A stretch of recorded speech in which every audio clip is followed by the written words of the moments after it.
Hey everyone, I'm David Zvi and I'm the producer for Identity Crisis. We're in the middle of our summer hiatus, so until we get back, we wanted to bring you some of our favorite episodes from the archive. This week's episode is a really special one. Joey Weisenberg is one of the premier Jewish musical talents of the last several decades, and the way he talks about his music is almost as inspiring as the music itself. This was a really great conversation with more than a few musical interludes. I want to get out of the way and let you listen to it yourself. I hope you enjoy.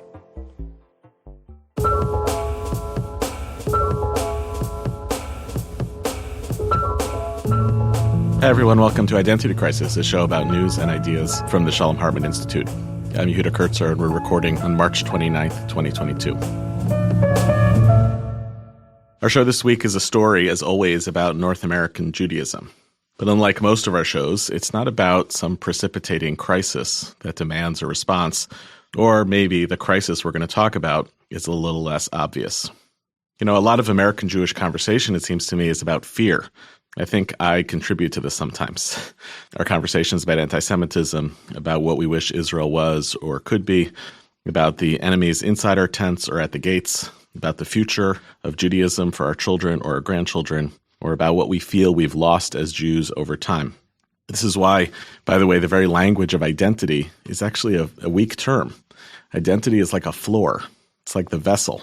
We talk about it when we're concerned that the whole thing is about to be lost, when we're not sure what's supposed to fill it. But in the meanwhile, one of the first episodes that really put Identity Crisis on the map wasn't about any of those things. I think it was episode 50. It was our lively and hilarious conversation about American Jewish music, from the sublime to the absurd. This is American Jewish identity too, the stuff of culture, which sometimes thrills us and sometimes embarrasses us. And you know, maybe we forget sometimes that to engage seriously in a Jewish conversation, maybe even the most urgent kind of Jewish conversation, is not about the crises that emerge from our fears about others or from our political surroundings, but is about the human stuff in a Jewish idiom, about seeking and longing, the stuff of spirituality, prayer, the fragile human heart, maybe a little less about Jews and a little bit about what Judaism, that weird composite, what it was supposed to be about for us as human beings. And you know what? Maybe prose words don't quite capture it. Maybe, rather, that Jewish conversation sounds a little bit like this. Yonati, Yonati, Besetera Madrega, Yonati.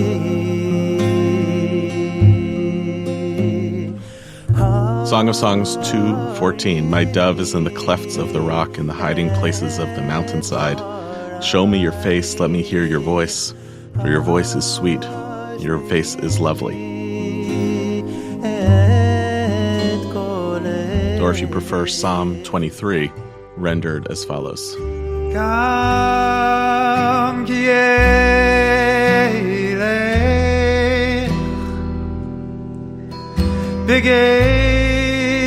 Samavet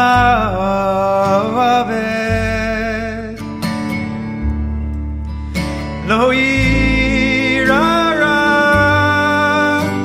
Ki Ata Imadi Shivtecha Umishantecha Heima Yinachamuni Shivtecha Umishantecha Heima Yinachamuni.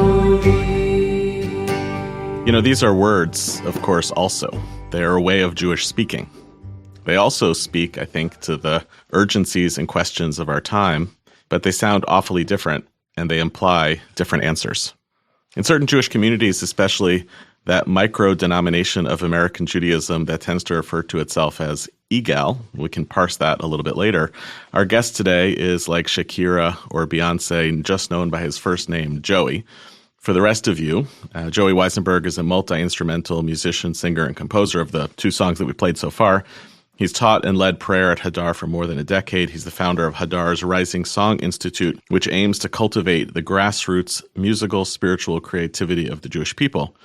And he's a kind of new minstrel of American Jewish spirituality and longing, sometimes producing bangers on electric guitar meant to be danced at Jewish weddings or in synagogue, and sometimes these quiet and profound meditations that are meant to be prayed or sung or just listened to. And he has this amazing quote, which is, "My dream and professional mission in life is to help create a more musically joyous and spiritually compelling world for American Jews." So Joey, thanks so much for coming on Identity Crisis today.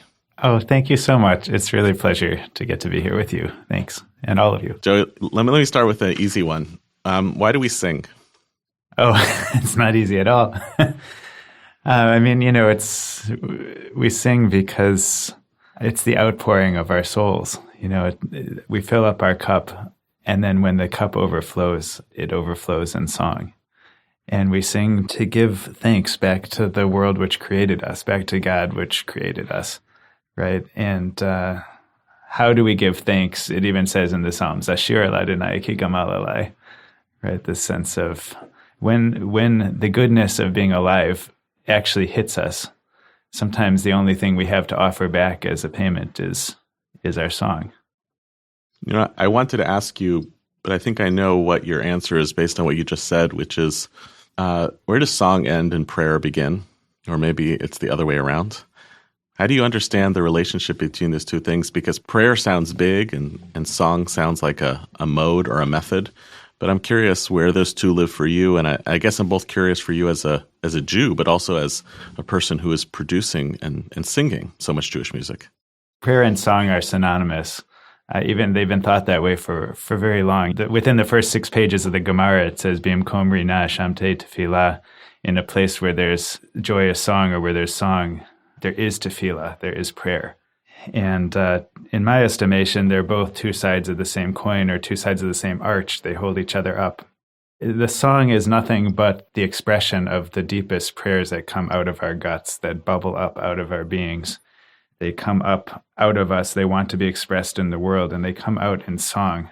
And by the way, song typically in the Jewish imagination is not only something that sounds really nice that you sing. It's not only like, or whatever sounds nice to you, right? Song is often a metaphor for life itself, for that very expression of being.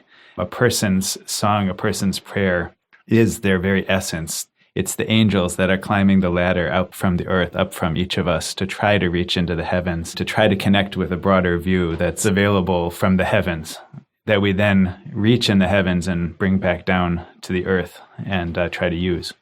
One of my favorite Talmudic stories, I think I've used it on this podcast before, is when Moses is sitting in Rabbi Akiva's Beit Midrash. It's kind of the rabbinic form of time travel. And he sees God stitching the crowns to the letters. And the question that he asks is something that I think about a lot, which is, Mi me'akev al yadecha, what's forcing your hand? You, God, could do all sorts of things, but you seem to want to do something that is driving you to do something that seems totally irrational. So I want to ask you, Joey, what's in your head? What are the set of questions that you're answering with your music? Because even as you've answered these questions so far, you don't sound like an ordinary musician. You're a spiritual leader, and the interlacing of song and prayer, they're so intimately connected in how you talk, in how you produce music, in how you sing.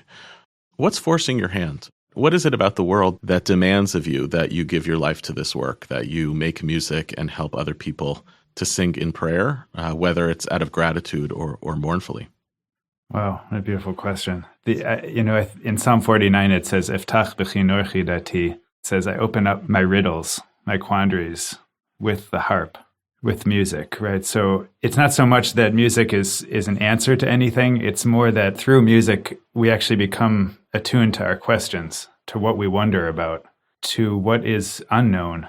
And the search for answers can only commence once we admit that we don't know. And the answers themselves are never an answer. They're only just a direction. The music is, in a sense, is an attempt to remove the compression that surrounds our lives, remove the parvness. In Yiddish, they say nishta hin, nishta her, the state of being neither here nor there, which many of us experience, that kind of malaise, that alienation, that feeling of what is anything. The music comes in to expose the chaos that underlies everything. right? That's the tohu vavohu, the original state of craziness that underpins the entire world and that underpins each of us if we actually admit that. And it puts us into an unowned territory from which it's said that Torah emerges, that you have to go into the Midbar Hefker, the completely unowned wilderness, in order to receive Torah. Mm-hmm. And so by the same token, if we want to create anything, if we want to create any answers, any forms, we have to first be willing to break into the unowned chaos from which the first words of the Torah even begin. God was the one who created at the beginning from chaos. This kind of shift into the physicality of singing, the physicality of music, the unknown, what's going to come out of your mouth when you open it. I'm curious whether in your songwriting, in your singing, in your concerts, in your performance, in your tefillah, you've had moments when the very act of singing answered a question for you. Certainly, I know the experience of being in a room thundering with singing, the powerful emotion of that. I understand what it feels like. I understand why it's a lift. I'm curious whether it has been a means of answering questions for you. It is. It's when you're in that powerful situation that you're talking about where the room is singing together, it's a sort of a hint, it's a remez towards the integration and the interdependence of the oneness of the world overall, right? So that's why singing is always such a powerful spiritual experience, right? Because singing, when we sing together, we're reminded about how we can connect with each other.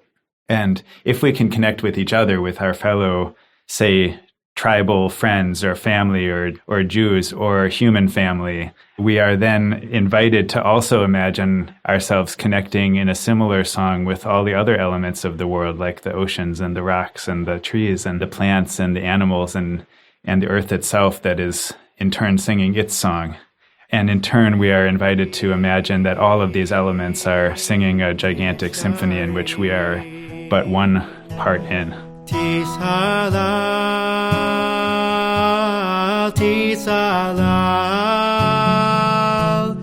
uvdivrei tzadikim Yisbarach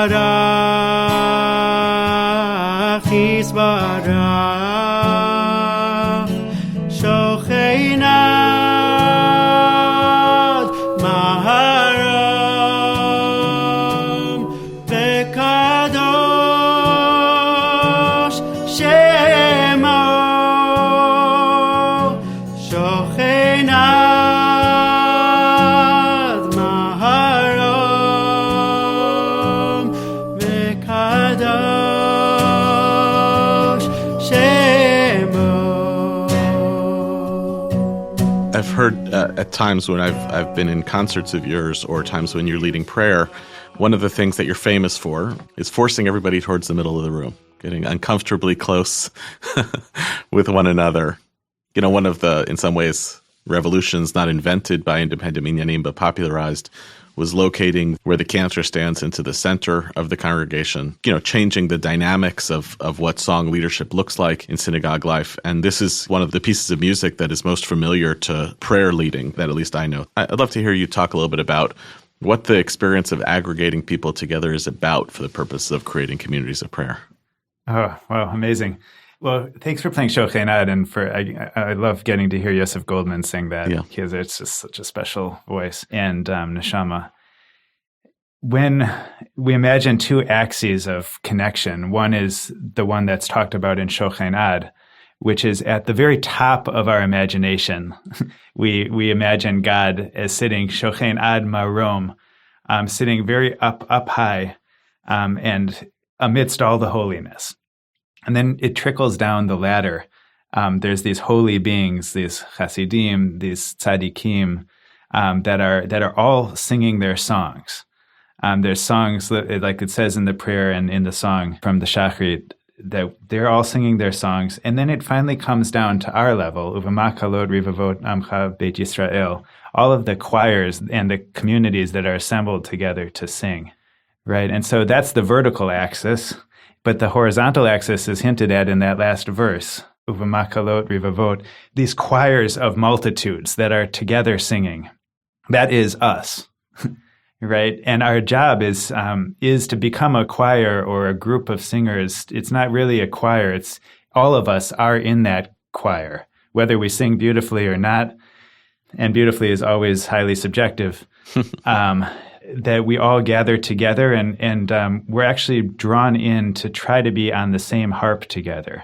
It's said by Mary ibn Gabbai about half a millennia ago that the secret is that when we gather together, we actually become the strings on David's harp. We each vibrate separately, but we resonate together. He says that's the secret of a gathering of Jews in song. Right, and so in my estimation, we are trying to get onto that same harp where we feel the power of that joint resonance. Doesn't mean we all agree with each other in one way or another, but that there is some joint resonance of effort. And sometimes some people are off key. Oh, yeah. Is that hard for you?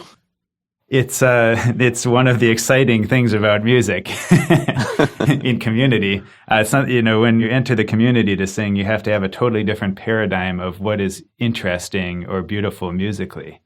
It goes away from a certain tuning model that was established in Bach's era, which is well-tempered and sort of in tune, so to speak, although even the well-tempered system is a whole system that's built on being out of tune subtly in order to accommodate all the different keys.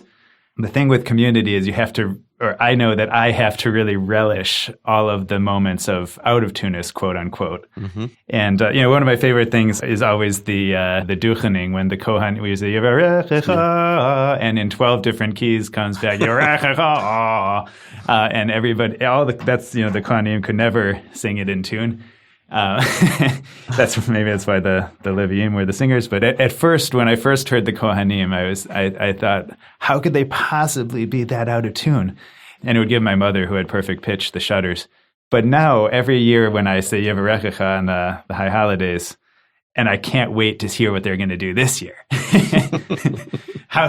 So if you learn to relish it, in the 20th century of music, even classical music started to relish sounds that were not in tune.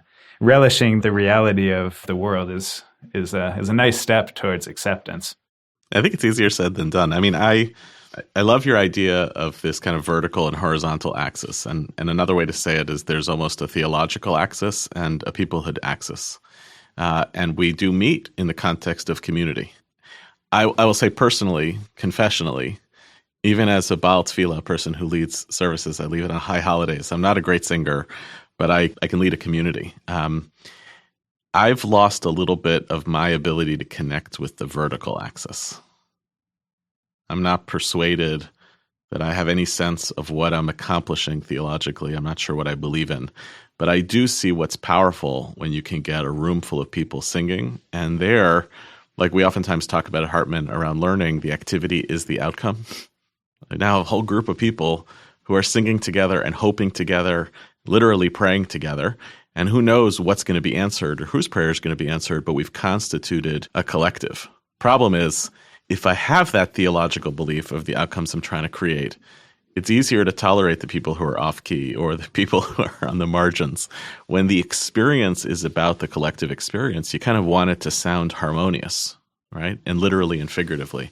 And I guess I'm taken by your idea that like real harmonious community includes those who are not literally harmonious, right? Their voices are part of this in some way, but it's hard, right? This when King David finished writing his 150th Psalm, it says in the Midrash, he got a little cocky, and he was a great singer. He's even called the Neim Zmiro Yisrael. He was the sweet singer of Israel. But he got a little cocky and said, hey, look at me.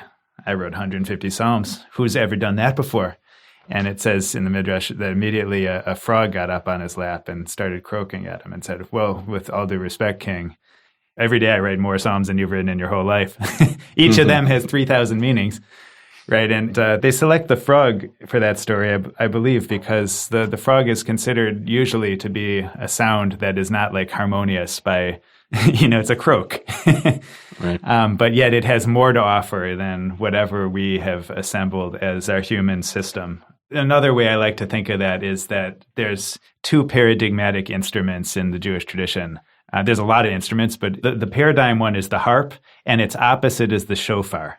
Okay, so the harp is the instrument that gets tuned up over time, and it has a few strings, then it has a few more strings, and it gets 80 strings, and it gets tuned up, and it gets well-tempered, and it gets turned on its side, and it becomes a piano. It's like the ultimate in-tune, technologically developing instrument, right? And the more we tune up our harps, the better it sounds, etc.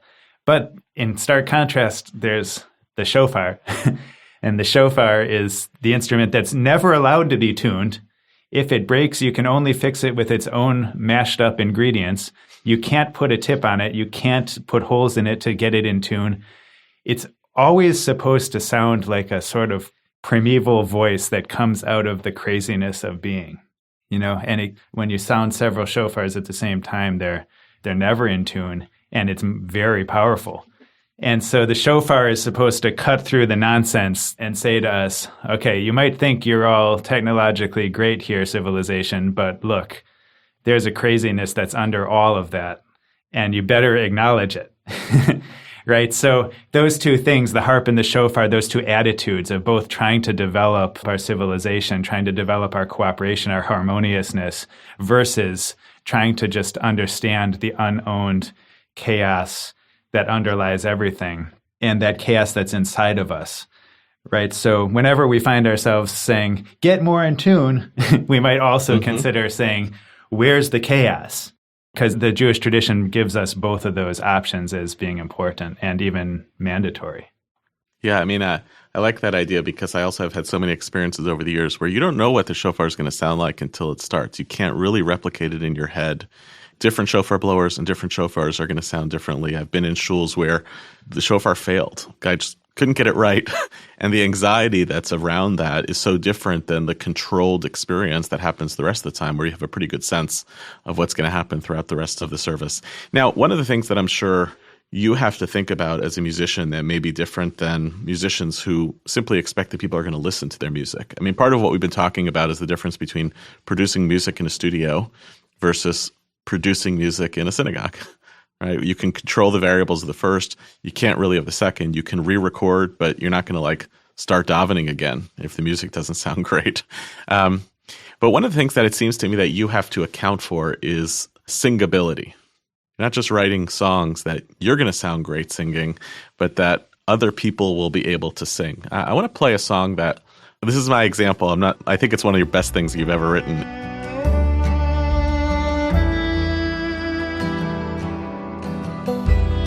We tried doing it in shul, and it didn't work because none of us sounded like this.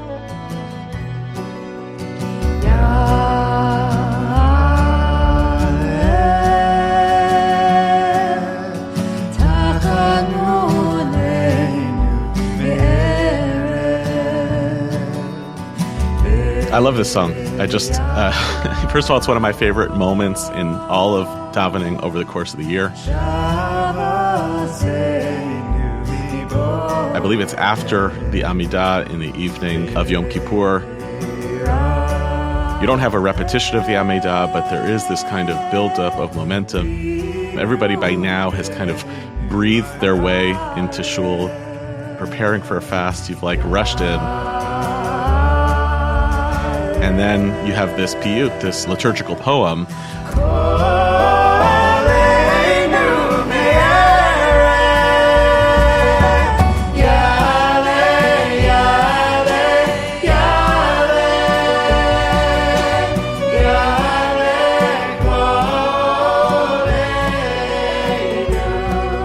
It's about the evening, morning, and evening. It's kind of a predictor about what's supposed to come over the next 25 hours of Yom Kippur.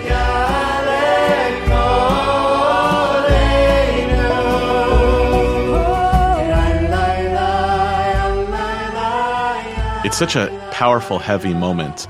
I had a hard time singing it, and like I'm sure many of us who sing, wished I kind of sounded like Deborah Saxmans. But I would love for you to talk a little bit about this piyut in general, but also this question of what is it like to write music that is supposed to sound great in studio, but also is supposed to be singable by even your pedestrian Baal Tefillah. Right. It's a big question for me, and which has been even made more dramatic by the recent years of COVID, in which I'll say that for me, most of my music producing, let's say I started writing music right after my now 13-year-old son was born. He would never go to sleep. And I started writing music while holding him. And it's almost like the process of holding each other in some ways gives birth to song. And then the song gives birth to our holding of each other. It's a pattern that is cyclical and self-supportive. It goes for our family and for our communities. And many of the best things that I've ever written have happened spontaneously with people around. And the reason is that if I just close my eyes and listen to the river of song that's going through my head, I can hear that river of song very clearly when there's other people around who are ready to sing. It's an interesting phenomenon. Like their energy allows me to connect with my own song. And many people also report that when they go away from a group of singing, that they are better able to hear their own songs. A lot of my music has come from actually being in a room with people singing, often making up the melodies as I'm going, and just all of us collectively remember them. And then oftentimes I forget about that melody. And then years later, somebody's been singing it for years at their Shabbos table, comes and says, "This is my favorite one," and I don't even remember it. I never recorded it. I just forgot about it. And so there is this place where music is the genesis, the generator point of community, of being together. But there's also a music that comes out of aloneness, of solitude, of connecting with oneself.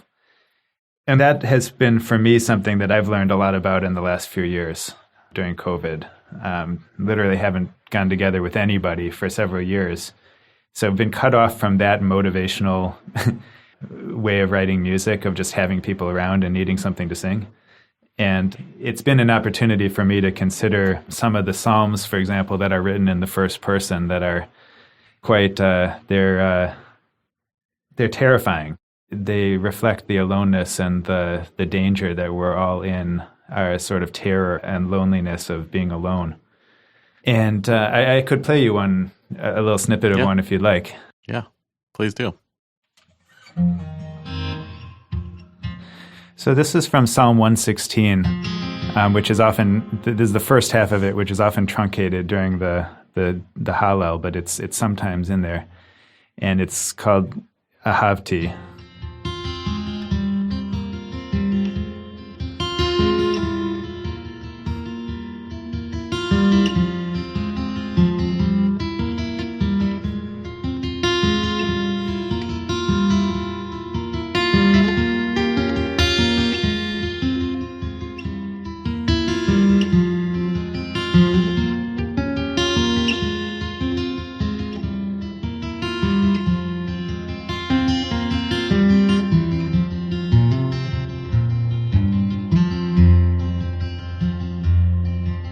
Ahavti ki yishma Hashem Izkoli tachanunai Ki ta'ozno li uyamai yekra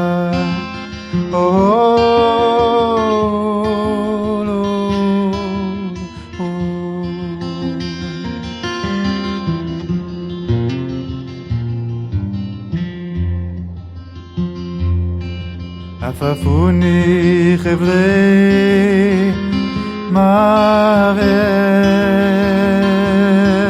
mitzarei sheol mitzauni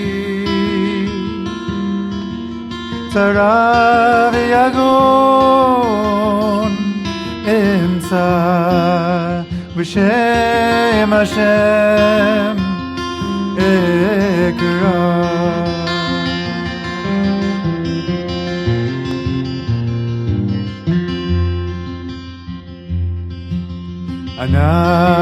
Hashem matai nafshi Kanun Hashem litzadi V'elakeinu merachim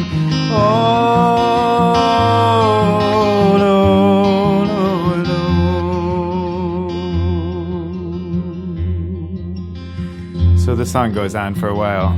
But just to say that this is a song that's very personal.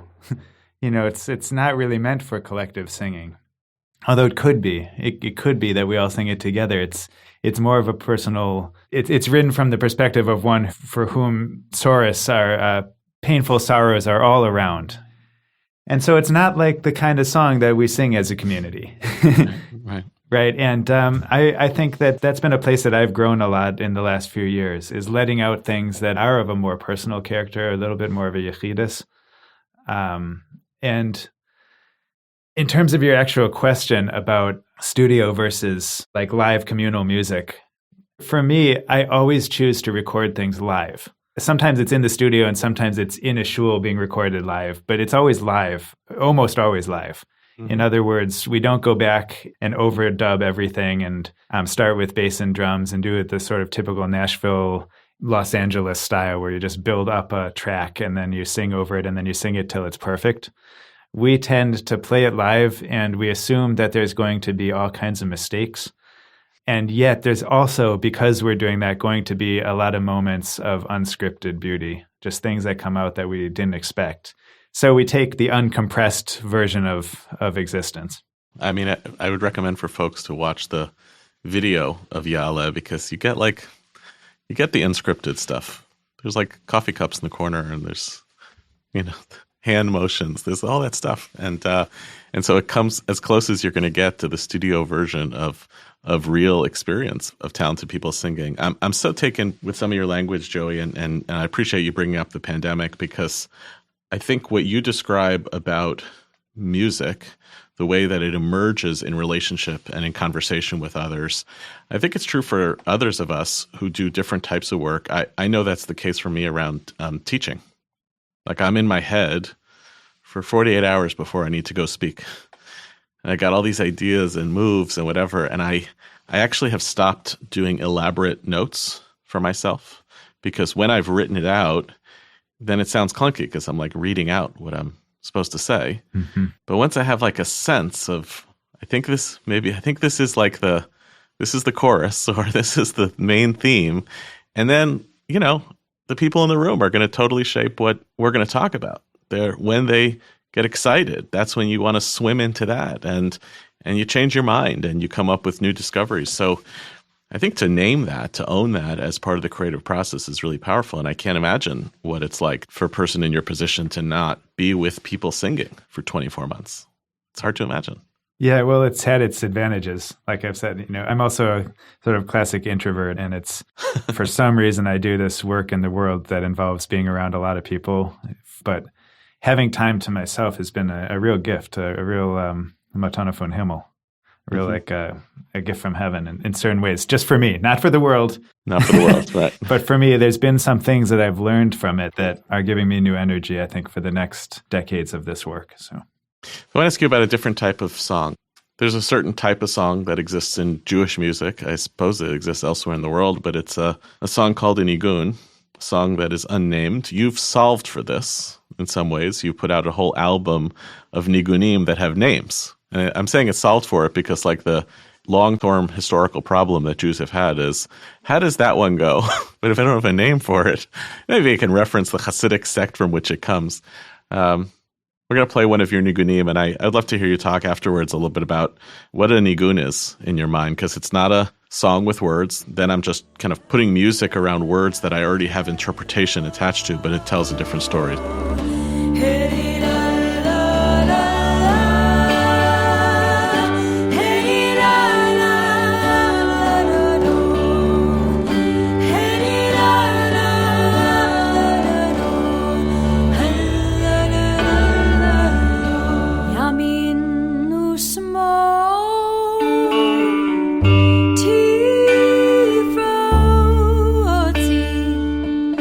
Vet Adonai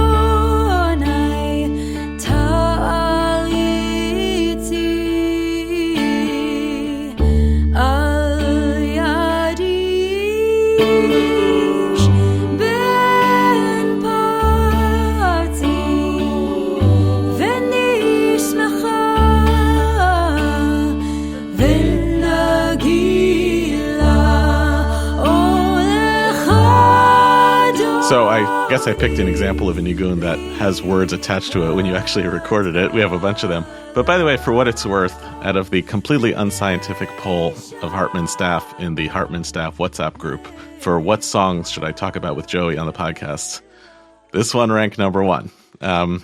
So I would love to hear you talk a little bit about, first of all, why it's called Lincoln's Nigun. And second of all, is that about the tunnel, the president, the logs? But maybe a little bit about what is it to write a song that maybe people will attach words to in the context of prayer, but is really just supposed to be something wordless. Right. Yeah. Nigun it's an ancient term, and it was said that King David was Yodea Nigun, was somebody who understood Nigun. And in the Midrash, the first person who is actually said that about is Serach bat Asher, was Serach, the daughter of Asher, the granddaughter of Jacob, was called Yodaat Nigun. Some say that her harp was even preserved through the ages and given to King David much later. And it's this sense, they played the harp and they sang, but the Nigun is essentially about a spiritual stance towards music in which you just let out your being through song, through the notes, through the feeling of the notes. The Hasidic world went crazy with this notion, writing hundreds, thousands of nigunim. And, it ends up being like,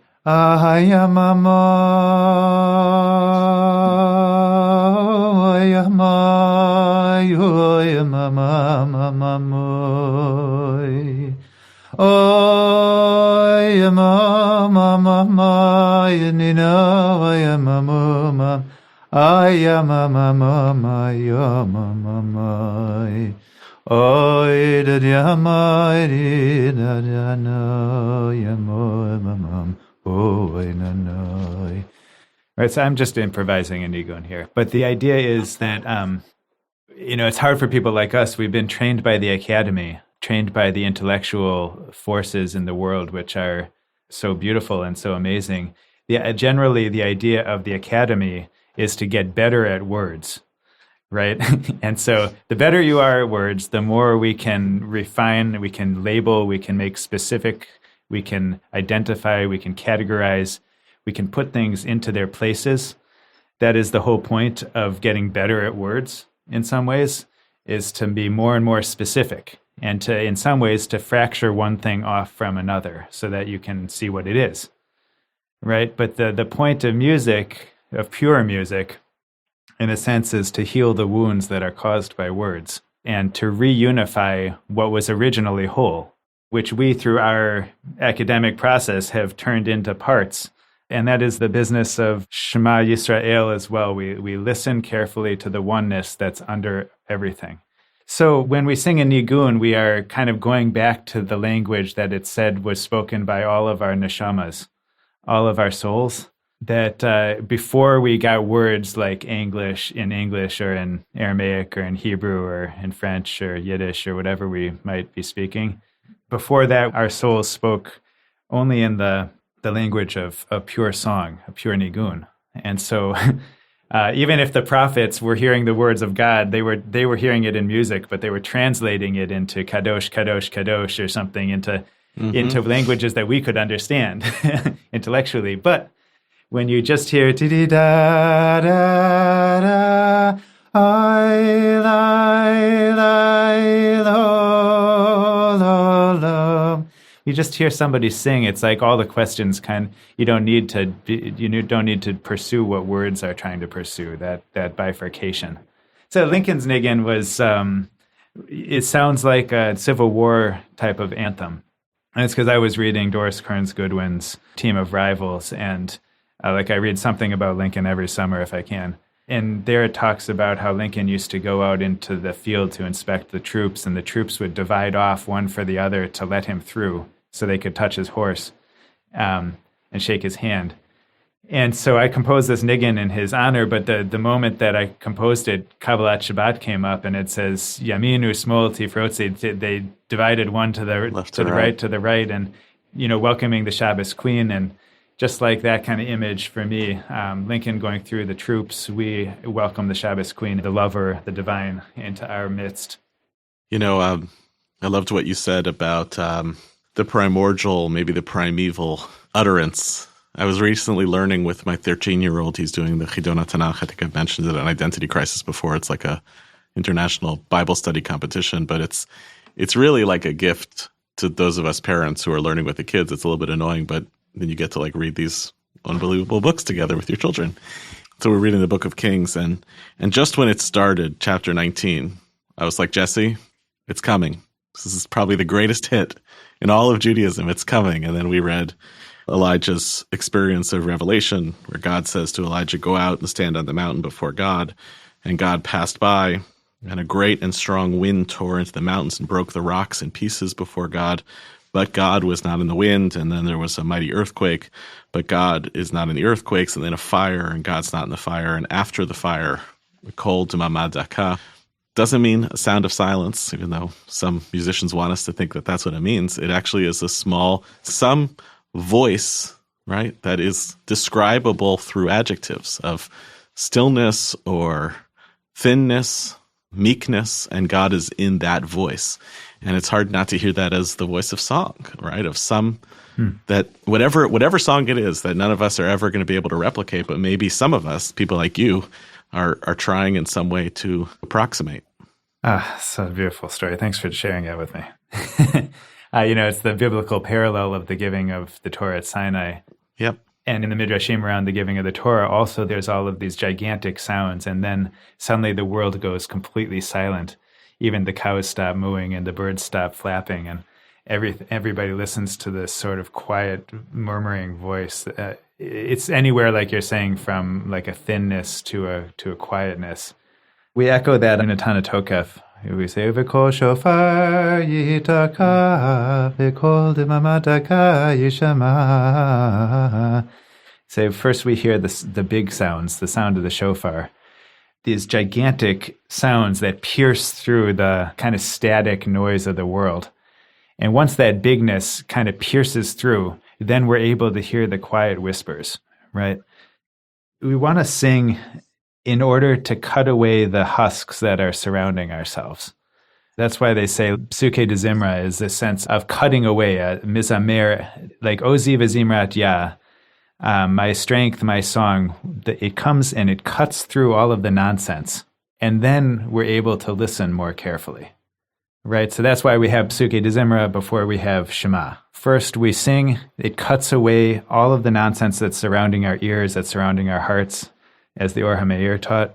And then we're ready to hear the unification of all of the elements that you have to listen carefully for. You have to even cover your eyes so that you can listen more carefully because it's very subtle. That's what we're trying to do with music generally, is to awaken our ears. Well, listen, you do two things which are just unbelievable and invaluable gifts. You make possible through your music for people to seek through prayer, to long, to offer gratitude. These are such profound needs that we have as human beings, and we can't do them through simply talking and through prose. As hard as I'm trying to put a lot of words into the world, we just can't. We're never going to be able to. And in general, Stephanie and I talk about this all the time. I'm overwhelmed by the fact that there's still music to write. It's like one of the things that gets me most in awe of human creativity is you're like, haven't all the songs been written? Right? And it just feels, when you use the language of like a river of music is flowing through you, it gives me this kind of profound inspiration about human creativity, about limitlessness, about the voices that we haven't heard yet. I was wondering, maybe instead of the last words of this show being words, maybe you'll play us something, sing us something? I'd love to, yeah. So I'll just take out my Black Collings guitar here. When I was 17, I went down from Milwaukee down to Austin, Texas, and worked in this guitar factory called Collings, and built guitars like the one I now have. And I'm just delighted to finally have one.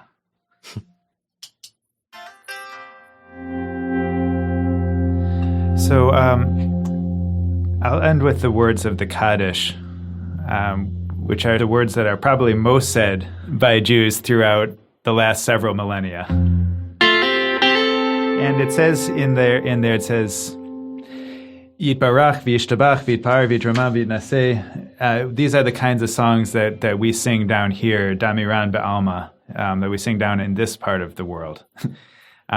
that we try to give our brachas, our blessings, and our shvachim, and our songs that make beautiful and that lift up, yitramam, yitnaseh, yitadar, that make beautiful and splendid, yitaleh, that rise even further, and that yitalal, that give a great praise to the Shmei Dekudsha, to the holy name, right? But then, above and beyond anything that any of us offers, or all of us offer together, there is something le'ela, there's something beyond all of these brachas, all of these nechemata, these songs of comfort.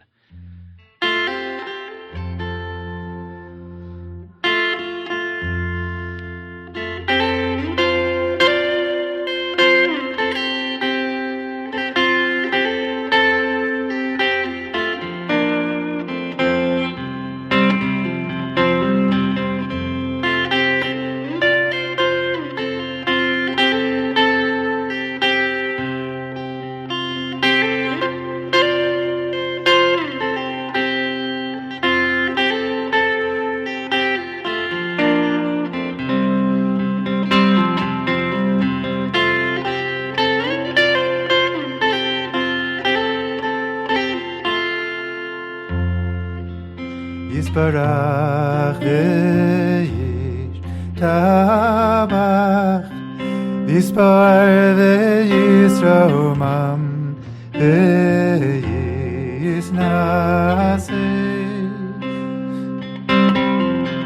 Yisadar ve'yisaleh Yisalal shemei dekudsha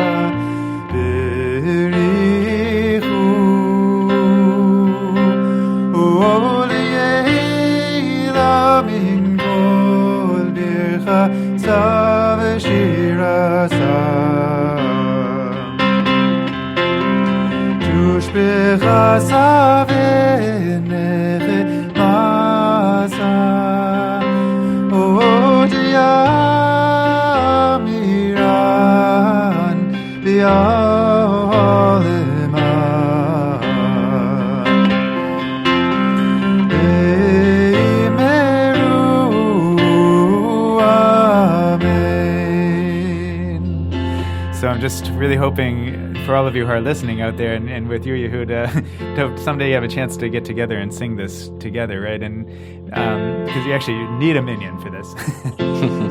Da la la la la, la la la la, oh lo lo lo lo, oh lo lo lo.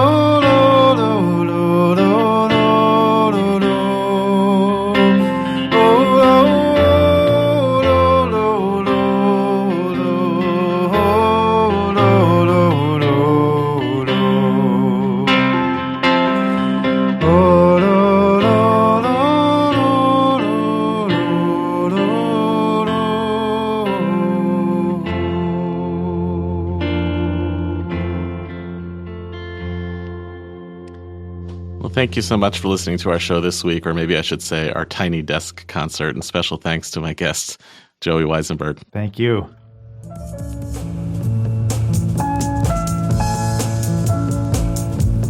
Identity Crisis is a product of the Shalom Hartman Institute.